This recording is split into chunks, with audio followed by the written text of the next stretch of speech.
Hello विद्यार्थी मित्रों, छेल्ले आपणे चेप्टर नंबर 3 ની અંદર શું જોયું હતું તો કે આપણે ચેપ્ટર નંબર 3 થી થોડાક એમ કહીએ તો હટી ગયા છીએ અને આપણે જોઈએ છીએ ઇલેક્ટ્રોન રચના. બરાબર. હવે પાછા આપણે ચેપ્ટર નંબર 3 માં જ આવીએ છીએ. તમારી પાસે ચેપ્ટરની અંદર સીધી એમ કહીએ તો અલગ અલગ સમૂહની સામાન્ય ઇલેક્ટ્રોન રચનાઓ આપેલી છે, પણ જ્યાં સુધી આપણે આગળની ઇલેક્ટ્રોન રચના ન સમજત ત્યાં સુધી આપણને આ વસ્તુ ન સમજાત અને ગોખવી પડત. એ ગોખવી ન પડે એટલા માટે આપણે બધી વસ્તુઓ સમજી ગયા છીએ. હવે એના ઉપરથી આપણે આગળ વધીએ. ચલો, તમને અહીંયા દેખાતું હશે મેં એક વસ્તુ દોરી છે. આ આવર્ત કોષ્ટકનો એક ટુકડો દોર્યો છે. હવે પહેલાં આપણે વાત કરી હતી આવર્ત કોષ્ટકનું એસ વિભાગ. આ એસ વિભાગ જ દોરેલ છે ખાલી. બરાબર. ચલો, આ એસ વિભાગની અંદર જે તમારી પાસે છે, એસ વિભાગની અંદર આટલા તત્વો દોર્યા છે, લખ્યા છે. નીચે ઘણા તત્વ છે પણ આપણે એ બધા યાદ રાખવાની અત્યારે જરૂર નથી. બરાબર. તો જેટલા આપણને આવડે છે, જેટલા આપણને યાદ છે, માત્ર મેં એટલા જ તત્વો આપણે અત્યારે લખ્યા છે. હવે અહીંયા આપણે વાત કરીએ તો આજે છે એને કહેવામાં આવે છે સમૂહ નંબર 1. હવે સમૂહ નંબર 1 કયા નામથી ઓળખાય છે તો હવે આ બધી વસ્તુઓ લખવાની ધ્યાન રાખજો. સમૂહ 1.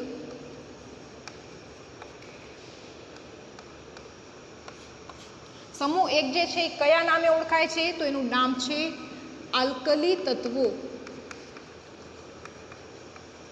અથવા આલ્કલી સમૂહ તરીકે પણ ઓળખાય છે. આલ્કલી સમૂહમાં કયા તત્વો આવેલા છે તો જેટલા તમને યાદ છે એટલાને જ ધ્યાન રાખવાની માત્ર જરૂર છે. તો પહેલા સમૂહની અંદર જો આપણને ખબર છે સૌથી ઉપર આવે છે 1 નંબર ઉપર હાઇડ્રોજન, જે અહીંયા તમારા આવર્ત કોષ્ટકમાં ક્યાંક વચ્ચે દોરેલો છે. હિલિયમ જે છે એ છેલ્લી લાઇનમાં આવે છે, નિષ્ક્રિય વાયુ તત્વ તરીકે આવે છે. અને નંબર 3 લિથિયમથી તમારી શરૂઆત થાય છે. તો આ જે લિથિયમ જે છે એ આલ્કલી સમૂહનો તત્વ છે, તો કે એક લિથિયમ. એવી જ રીતે આખી લાઈન તમારી કમ્પ્લીટ થશે. 10 ઉપર જ્યારે નિયોન આવશે એના પછી તમારી પાસે આવશે 11 નંબર ઉપર સોડિયમ, એટલે કે સોડિયમ Na. પછી એની પણ આખી લાઈન પૂરી થશે એટલે 18 ઉપર આવશે આર્ગોન અને પછી આવશે પોટેશિયમ 19 નંબર ઉપર કે પોટેશિયમ. બરાબર. તો આ 3 તત્વો ધ્યાન રાખજો. હવે લિથિયમ, સોડિયમ, પોટેશિયમ. હવે આમાં પ્રશ્ન ઓબ્જેક્ટિવ કઈ રીતે પૂછાતા હોય છે તો એવી રીતે પૂછાય છે સમૂહ 1ની સામાન્ય ઇલેક્ટ્રોન રચના જણાવો, અથવા નીચે પૈકી કયો ઓપ્શન સાચો છે. પછી આલ્કલી સમૂહ માટે કઈ સામાન્ય ઇલેક્ટ્રોન રચના છે. બરાબર. તો આ રીતે પ્રશ્ન પૂછાય તો ધ્યાન રાખવાનું. હવે સામાન્ય ઇલેક્ટ્રોન રચના એટલે શું તો કે આ બધાની હું નથી લખતી. હવે આને આપણે વાત કરીએ તો જો લિથિયમની અંદર હવે તમને આવડે છે ઇલેક્ટ્રોન રચના ભરતા તો કે 1s2 લખો, અથવા એની જગ્યાએ 1s2 ઇલેક્ટ્રોન રચના કોની છે હિલિયમની એ લખશો તો પણ ચાલશે, કારણ કે આનામાં બહુ લખવાનું ઘટતું નથી એટલે ચાલે છે. એના પછી આવે 2s1 સોડિયમની. હવે ડાયરેક્ટ વાત કરું છું કોણ છે એનાથી આગળ નિષ્ક્રિય તો કે નિયોન. નિયોનની ઇલેક્ટ્રોન રચના શું છે તો કે 1s2 2s2 2p6. હવે એના પછી ક્રમ કોનો આવશે તો કે 3 નો, એટલે કે 3s1. જરૂર પડે તો જરાક રફમાં જોઈ પણ શકો છો. અને અથવા હવે અહીંયા એક નાનકડી ટ્રીક પણ છે કે લિથિયમ પછી સોડિયમ તો 2 પછી આવ્યો 3. ચલો, એના પછી આવશે પોટેશિયમ, આર્ગોન. એનું નિષ્ક્રિય 18 અને 19મું એટલે કે 4s1. તો તમે આ બધામાં જોયું બહારની બધી કક્ષા જે છે સામાન્ય ઇલેક્ટ્રોન રચના એટલે શું માત્ર બહારની કક્ષા દર્શાવવાની. જ્યારે બહારની કક્ષા દર્શાવીએ છીએ એનો અર્થ શું થાય છે તો કે અંદરની કક્ષા બધી આખી ભરેલી છે. આખી ભરેલી કક્ષાઓને આપણે દર્શાવવાની જરૂર નથી. બરાબર. તો સામાન્ય ઇલેક્ટ્રોન રચનાની અંદર જોશો તો બધામાં s1 તો છે, એટલે સામાન્ય ઇલેક્ટ્રોન રચનાની અંદર હું શું લખીશ સામાન્ય ઇલેક્ટ્રોન રચના. તો એની અંદર હું લખીશ s1. પણ આગળનો આંકડો બદલાય છે. તો આ આગળનો આંકડો જે છે એને આપણે શું આપી દઈએ કોઈક નંબર, એટલે કે n, સ્મોલ n લખું છું. ns1 n બરાબર તમારી પાસે એમ કહીએ તો 2, 3, 4 ગમે તે હોઈ શકે. હાઇડ્રોજન 1s1 પણ હાઇડ્રોજનનું એવું છે કે 2 જાતના ગુણધર્મ ધરાવે છે.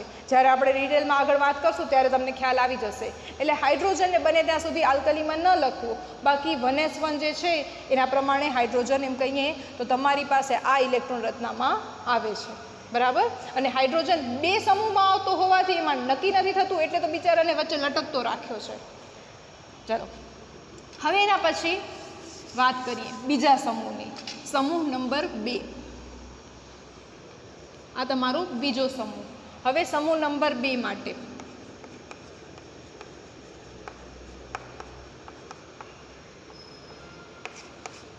ચલો એ કયા નામે ઓળખાય છે? તો કે બીજું નામ છે એનું આલ્કલાઇન સમૂહ અથવા આલ્કલાઇન સમૂહના તત્વો અથવા આલ્કલાઇન તત્વો, ગમે તે રીતે તમે એને નામ આપી શકો છો. તો એની અંદર કયા આવે છે? તો કે બેરિલિયમ, મેગ્નેશિયમ અને કેલ્શિયમ.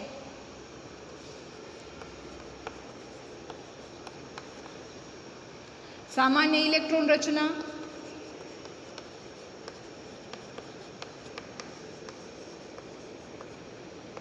ચોપડીમાં ડાયરેક્ટ સામાન્ય ઇલેક્ટ્રોન રચનાની વાત કરી છે. હવે જ્યાં સુધી આપણે એસપીડીમાં ઇલેક્ટ્રોન કેમ ભરાય છે ન ખબર હોય તો આ ઇલેક્ટ્રોન રચના એમને કેમ પાકી કરવી, આ ગોખવાની થાય. આ ગોખવાની વસ્તુ નથી, સમજવાની વસ્તુ છે. બરાબર.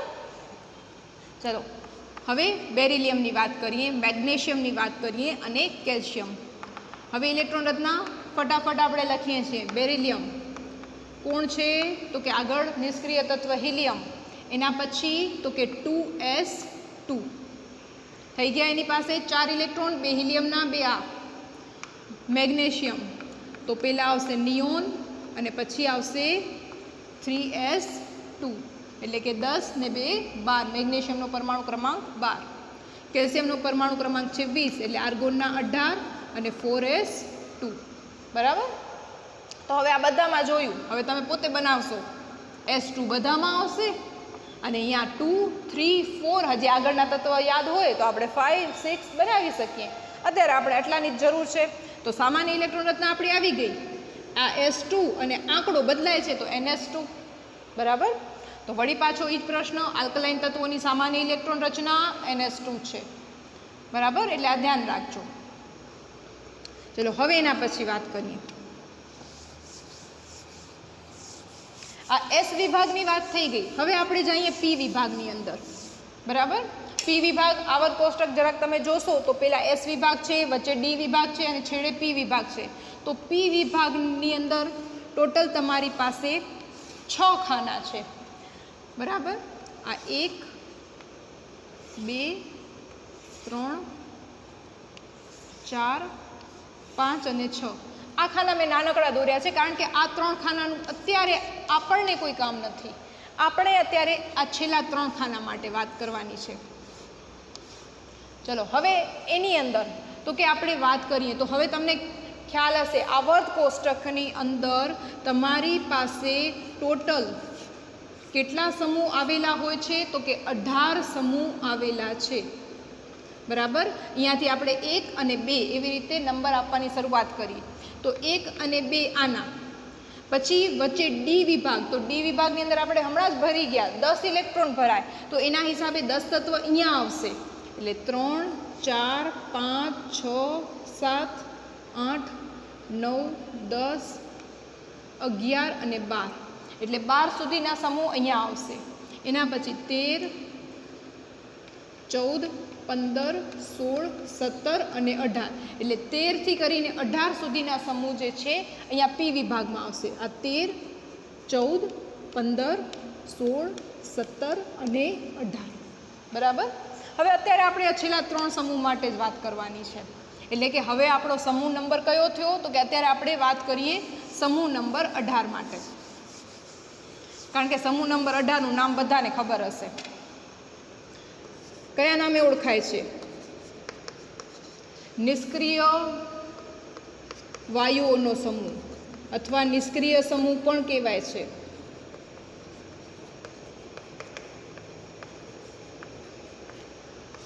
બરાબર. આ સમૂહ નંબર 18.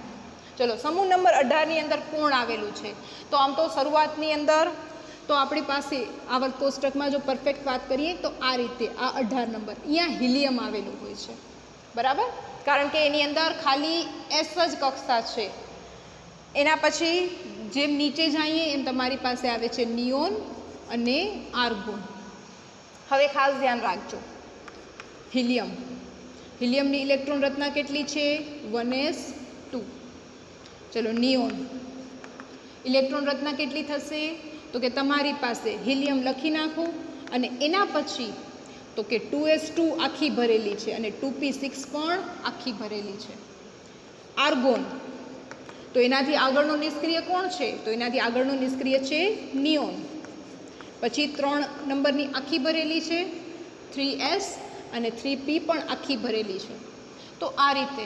તો હવે એના પછી આગળ જેમ તમે વધતા જશો, હવે આગળના આપણે તત્વોના નામ પાકા નથી કરતા, પણ જેમ તમે આગળ વધશો એવી રીતે અહીંયા તમારી પાસે તત્વોનું નામ ભલે નથી ખબર, પણ તમારી પાસે આગળ જશો તો એવી રીતે આર્ગોન 4s2 4p6 આવશે, બરાબર.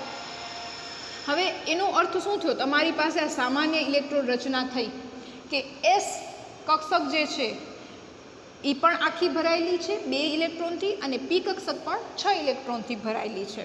એટલે તમારી પાસે જો એની સામાન્ય ઇલેક્ટ્રોન રચના લખીએ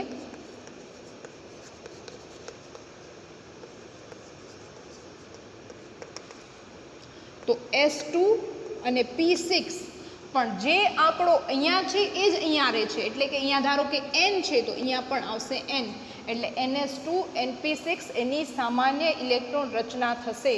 અને ખાસ ધ્યાન રાખજો, હિલિયમ અપવાદમાં છે, બરાબર. તો અહીંયા ખાસ લખી રાખજો અપવાદ હિલિયમ અને એની ઇલેક્ટ્રોન રચના લખી રાખજો 1s2.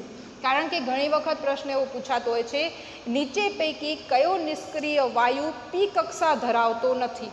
હવે 4 ઓપ્શન હોય, ભલે આપણને આ 2 જ આવડે છે, એના સિવાય પણ કોઈ હોઈ શકે છે. ક્રેપ્ટોન છે, ઝેનોન છે, રેડોન છે, આગળ તત્વો આપેલા છે, આપણને એના નામ નથી આવડતા વાંધો નથી, સંજ્ઞા નથી આવડતી તો પણ વાંધો નથી, પણ એક વસ્તુ ખબર છે કે હિલિયમ છે એની પાસે તો પી કક્ષક નથી જ. તો તમે તરત જ ઓપ્શન તમારો સિલેક્ટ કરી શકશો કે હિલિયમ જે છે એ પી કક્ષા ધરાવતો નથી. અથવા એમ પૂછે કે નીચે પૈકી કયો તત્વ નિષ્ક્રિય વાયુની અંદર સામાન્ય ઇલેક્ટ્રોન રચના સાથે બંધ બેસતો નથી? હવે સામાન્ય ઇલેક્ટ્રોન રચના આપણી આ પ્રકારની છે NS2 NP6, તો એમાં હિલિયમ બંધ બેસે છે? નથી બેસતો, બરાબર. એટલે આ એક યાદ હશે તો બાકીના નિષ્ક્રિય તત્વો તમને આવડે કે ના આવડે એનો કોઈ અર્થ રહેતો નથી. એટલે ખાસ ધ્યાન રાખજો. ચલો, નિષ્ક્રિય તત્વો લખવા હોય તો આપણે જેટલા આવડે છે હિલિયમ, નિયોન અને આર્ગોન, બરાબર. તો આ ખાસ ધ્યાન રાખજો. અથવા 18મો સમૂહ કયા નામે ઓળખાય છે, પહેલો સમૂહ કયા નામે ઓળખાય છે, બીજો સમૂહ કયા નામે ઓળખાય છે, એવા પણ કોઈ પણ પ્રશ્ન પૂછી શકે. હવે એના પછી આપણે આગળ વાત કરીએ. ચલો, હવે વાત કરીએ આપણે 17મા સમૂહની. ચલો, નિયોનથી પહેલાં 9 નંબર ઉપર કોણ છે? તો કે ફ્લોરિન. અને આર્ગોનથી પહેલાં 17 નંબર ઉપર છે ક્લોરિન. હવે આપણે આ બંનેની જ આપણે ખબર છે. તો ફ્લોરિનનો પરમાણુ ક્રમાંક 7, ક્લોરિનનો 17. ચલો, ઇલેક્ટ્રોન રચના લખીએ. ચલો, ઇલેક્ટ્રોન રચના આપણી શું થાય છે? તો કે ફ્લોરિનથી પહેલાં નિષ્ક્રિય કોણ છે? તો કે હિલિયમ. હિલિયમના 2 આવ્યા, એના પછી 2s કક્ષા આવશે એટલે 2s2. ચલો, કેટલા થયા તમારી પાસે? 2 ને 2 4. હજી એની પાસે તો કે 7 સુધી જવાનું છે. ચલો, હવે 2p કેટલા આવશે તમારી પાસે? તો કે અહીંયા આવશે, એક જ મિનિટ હો, ફ્લોરિનનો જે પરમાણુ ક્રમાંક છે 9 છે, બરાબર. ફ્લોરિનનો પરમાણુ ક્રમાંક 9 એટલે તમારા આ 4 થયા અને આ બીજા 5 એટલે કે 2p5. એવી જ રીતે ક્લોરિનની અંદર તો કે આ નિયોનના 10, 3s2 11 12 અને બીજા તમને હજી કેટલા ભરવાના છે? તો કે બીજા હજી જે ઇલેક્ટ્રોન ભરવાના છે એ 5 એટલે કે 3p5, બરાબર. 17 થઈ ગયા, 10 11 12 અને 12 ને 5 17. તો હવે આના ઉપરથી તમને સામાન્ય ઇલેક્ટ્રોન રચના એની ધ્યાન આવી જાય. ચલો, સામાન્ય ઇલેક્ટ્રોન રચના શું થશે? તો કે સામાન્ય ઇલેક્ટ્રોન રચના S2P5 અને આગળ લગાડી દઈએ N.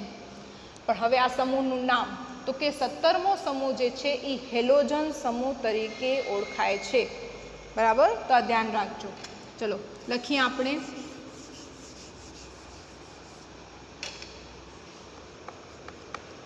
સમૂહ 17 હેલોજન સમૂહ. એના તત્વની અંદર તો કે આપણને જેટલા યાદ છે એટલા, તો કે ફ્લોરિન, ક્લોરિન, આગળ બ્રોમિન અને આયોડિન પણ આવે છે. ફ્લોરિન અને ક્લોરિન. સામાન્ય ઇલેક્ટ્રોન રચના.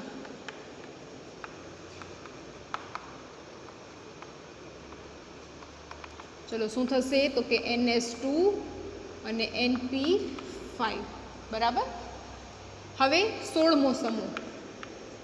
હવે તમે પોતે પણ બનાવી શકશો. 16મા સમૂહની અંદર શું છે? તો કે હજી એનાથી એક આગળ ગયા તો કે પીમાંથી હજી એક ઘટાડી નાખશો, તરત જ કહેશો NH2 NP4. બરાબર છે. પણ હવે આ સમૂહનું નામ નહીં ખબર હોય કદાચ તમને. ચાલ્કોજન. ચાલ્કોજન સમૂહ તરીકે ઓળખાય છે. ચલો હવે એની અંદર તો કે કયા તત્વ આવશે? તો કે યાદ કરીએ. ફ્લોરિનથી પહેલાં, ફ્લોરિનનો પરમાણુ ક્રમાંક 9, એનાથી આગળ કોણ છે? તો કે પરમાણુ ક્રમાંક 8 વાળો ઓક્સિજન. એવી જ રીતે ક્લોરિનથી આગળ પરમાણુ ક્રમાંક 16 વાળો તો કે છે આપણી પાસે સલ્ફર. ચલો ઓક્સિજન અને સલ્ફરની ઇલેક્ટ્રોન રચના આપણે જોઈ લઈએ. હિલિયમ 2s2 2p4, 2 ને 2 4 ને 4 8 થઈ ગયા. એના પછી સલ્ફર તો કે નિયોન 3s2 અને 3p4. આ તમારી સામાન્ય ઇલેક્ટ્રોન રચના પણ અહીંયાથી આવી જશે. ચલો તત્વના નામ તો કે જેટલા આપણને ખબર હોય એટલા ખાસ લખી રાખવાના. Oxygen, sulphur. સામાન્ય ઇલેક્ટ્રોન રચના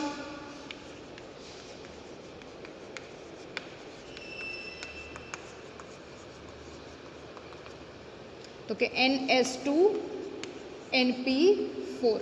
બરાબર. હવે આમાં ક્યાંય તમારી પાસે ગોખવાની જરૂર નથી. ભૂલી જાઓ છો તો તરત જ તમે એક ઇલેક્ટ્રોન રચના ઓક્સિજનની બનાવશો, પછી આગળ N લગાડી દો. બરાબર. બધાની બનાવવાની જરૂર નથી. માત્ર એટલું વિચારવાનું કે 16મા સમૂહની અંદર કોણ આવે છે? તો કે મારી પાસે ઓક્સિજન આવે છે, તો તરત જ રફની અંદર થોડુંક બનાવો તો તમારી પાસે 16મા સમૂહની અંદર ઓક્સિજન આવ્યો એટલે તમે ઓક્સિજન મૂકશો. અને હા, ખાસ ધ્યાન રાખજો, ઘણા એવી રીતે પહેલેથી શરૂઆત કરે 1 2 3 4. જ્યારે આપણે પાછળના સમૂહ જોઈએ ને ત્યાં થોડુંક ઊંધેથી જતાં પણ આપણને આવડવું જોઈએ કે નિયોન, ફ્લોરિન, ઓક્સિજન, તો તરત તમારો ઓક્સિજન જવાબ આવે. ઓક્સિજનની ઇલેક્ટ્રોન રચના તો કે તમારી પાસે પહેલાં હિલિયમ, પછી 2s2 2p4, તો ખબર પડી ગઈ. આપણે 2 કાઢીને N લગાડી દેવાનો છે. તો આ રીતે તમે કામ કરવાનું છે. હજી આની અંદર એક વસ્તુ આપણી બાકી છે, જે છે તમારી પાસેની સંયોજકતા. ખાસ સમજો સંયોજકતાને. સંયોજકતા સમજશો તો ભવિષ્યમાં અણુસૂત્ર બનાવવામાં પણ બહુ સરળતા રહેશે. જો હવે આપણે વાત કરીએ સૌથી પહેલાં આલ્કલી તત્વોની. ઇલેક્ટ્રોન રચના શું છે? NS1. એને સ્થાયી થવું છે, નિષ્ક્રિય બનવું છે. નિષ્ક્રિય બનવું છે, શું કરશે? તો કે તમને જેમ પહેલાં નાના ધોરણમાં શીખી ગયા એ પ્રમાણે જ ઇલેક્ટ્રોન મેળવશે કે ગુમાવશે. તો હવે એને સ્થિર થવું છે. આ એક ઇલેક્ટ્રોન એને ગુમાવવો સરળ પડશે. જેવો એ એક ઇલેક્ટ્રોન ગુમાવશે એટલે એનાથી આગળની લાઇનની અંદર જે નિષ્ક્રિય આવે છે એના જેવી ઇલેક્ટ્રોન રચના આવી જશે. તો એક ઇલેક્ટ્રોન ગુમાવી દે. હવે એટલું વિચાર કરો, તમારી પાસે પ્રોટોન કયો વીજભાર ધરાવે છે? પ્લસ. ઇલેક્ટ્રોન કયો વીજભાર ધરાવે છે? માઇનસ. બરાબર. ઇલેક્ટ્રોન ગુમાવી દે છે. હવે જેમ કે આપણે પહેલાંની જ વાત કરીએ લિથિયમ, તો લિથિયમ જે છે એની પાસે 3 પ્રોટોન છે અને 3 ઇલેક્ટ્રોન છે. ઘણા છોકરાઓને ખબર હશે, આ બહુ બેઝિક વસ્તુ છે, પણ જો કોઈનો 10મા ધોરણનો કોઈ પણ જાતનો પાયો કાચો રહી ગયો છે તો હવે કાચો પાયો નહીં ચાલે. એટલા માટે આ કરાવું છું. બરાબર, ખાસ ધ્યાન રાખજો. ચલો 3 ઇલેક્ટ્રોન છે. એક ઇલેક્ટ્રોન જતો રહે છે. એક ઇલેક્ટ્રોન જતો રહે છે. એક ઇલેક્ટ્રોન જતો રહેશે તો હવે એનો વીજભાર -3માંથી શું થઈ ગયો? -2. હવે તમે વિચાર કરો, કેન્દ્રના પ્રોટોન ક્યાંય જતા નથી, તો પ્રોટોનના +3, ઇલેક્ટ્રોનના -2, ટોટલ શું થયું? +1. તો એને જ કારણે તમારી પાસે આ સમૂહના તત્વોનો જે વીજભાર છે એ રહે છે હંમેશા +1. બરાબર. આ ધ્યાન રાખજો, વીજભાર +1. ઘણીવાર તમે સાંભળ્યું હશે લિથિયમ ઉપર તો કે +1 આવે, સોડિયમ ઉપર તો કે ખાલી પ્લસ જ આવે, બરાબર. પોટેશિયમ ઉપર પ્લસ આવે. ત્યારે ઘણીવાર તમને કીધું પણ હશે, ઘણાએ સમજાવ્યું હશે, અને જો નહીં સમજ્યા હો તો ત્યાં એમ કીધું હશે કે આ +1 યાદ રાખી લો. અરે યાદ નથી રાખવાનો, +2 +3 ક્યારે નહીં આવે, અને +1 જ આવશે. એ શું કામ આવશે તો એની ઇલેક્ટ્રોન રચના ઉપર તમને જવાબ મળશે. એટલે આ ખાસ ધ્યાન રાખજો, બરાબર. એવી જ રીતે હવે વાત કરીએ સમૂહ નંબર 2ની. તો એની બાહ્યતમ કક્ષાના 2 ઇલેક્ટ્રોન છે. જો એને મેળવવા હોય, નિષ્ક્રિય જેવું થવું હોય તો 6 લેવા પડે. 6 લેવા કરતાં 2 ગુમાવવા સહેલા. તો વળી પાછું એવી જ રીતે આપણે વાત કરીએ બેરિલિયમની અંદર. પ્રોટોન, આ ઇલેક્ટ્રોન. બેરિલિયમની અંદર પ્રોટોન કેટલા છે તો કે 5, એટલે +5. ઇલેક્ટ્રોન કેટલા છે 5, એટલે કે -5. હવે તમારી પાસે તો કે અત્યારે તો વીજભાર 0 છે, 1 ઇલેક્ટ્રોન ગુમાવી દે એટલે 2 ઇલેક્ટ્રોન ગુમાવી દે એટલે તમારી પાસે શું થઈ ગયા તો કે હવે -4 થઈ ગયા. ટોટલ શું થયું +2, કારણ કે પ્રોટોન કેન્દ્રના છે, ક્યાંય નથી જતા. એટલે આનો જે વીજભાર છે એ શું થશે +2. અને એટલા માટે જ હંમેશા મેગ્નેશિયમ ક્યારે તમને આમ નહીં જોવા મળે પ્લસ, આ ખોટું થશે, બરાબર. ચોકડો પાડી દેશે કોઈ તો કાં 2+ આવી રીતે લખાશે અથવા તો Mg2+, બરાબર. આ બંને રીતે લખી શકાય. એટલા માટે જ ક્યારે Mg+ કે Mg3+ કે ન હોઈ શકે. Mg હંમેશા 2+ જ હોય, Ca હંમેશા 2+ જ હોય, Be હંમેશા 2+ જ આવે, બરાબર. ચલો, નિષ્ક્રિય છે એ તો બિચારા સ્થાયી છે, એને તો કાંઈ કરવાનું જ નથી.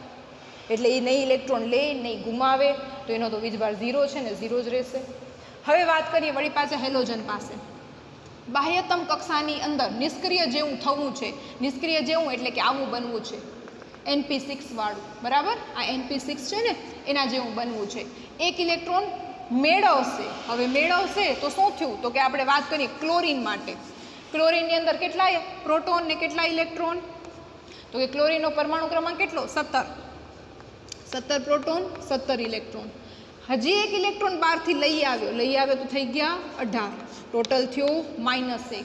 એટલા માટે ક્લોરીન ઉપર વીજભાર તમે કેવી રીતે લગાડો છો -1, બરાબર. તો આ રીતે અહીંયા તમારી પાસે વીજભાર જે છે એ આવશે -1. આ પણ સમૂહની બાજુમાં લખી રાખજો કે હેલોજન તત્વ કયો વીજભાર ધરાવે છે.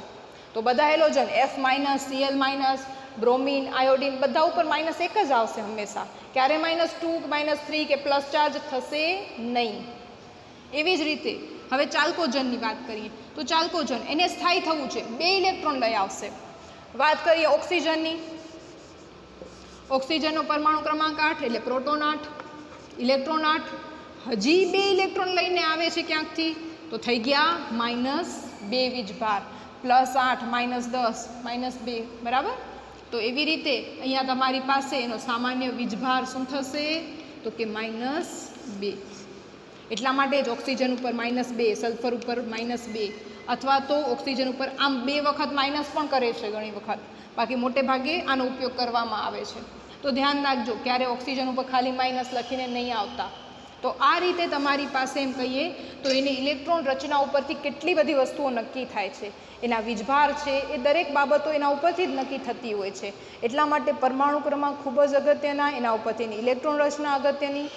અને આ પરમાણુ ક્રમાંક ને ઇલેક્ટ્રોન રચના ઉપરથી હજી બીજી કેટલી માહિતીઓ ને કઈ માહિતીઓ મળે છે. 1 મિનિટ, એનાથી પહેલાં સ્ક્રીનશોટ લઈ લો. ચલો, એના ઉપરથી બીજી કેટલી માહિતીઓ મળે છે, એની ત્રિજ્યા વિશે શું કહી શકાય, એના કદ વિશે શું કહી શકાય, તો એ બધાની વાત આપણે કરશું પણ નેક્સ્ટ એપિસોડની અંદર, બરાબર. Thank you.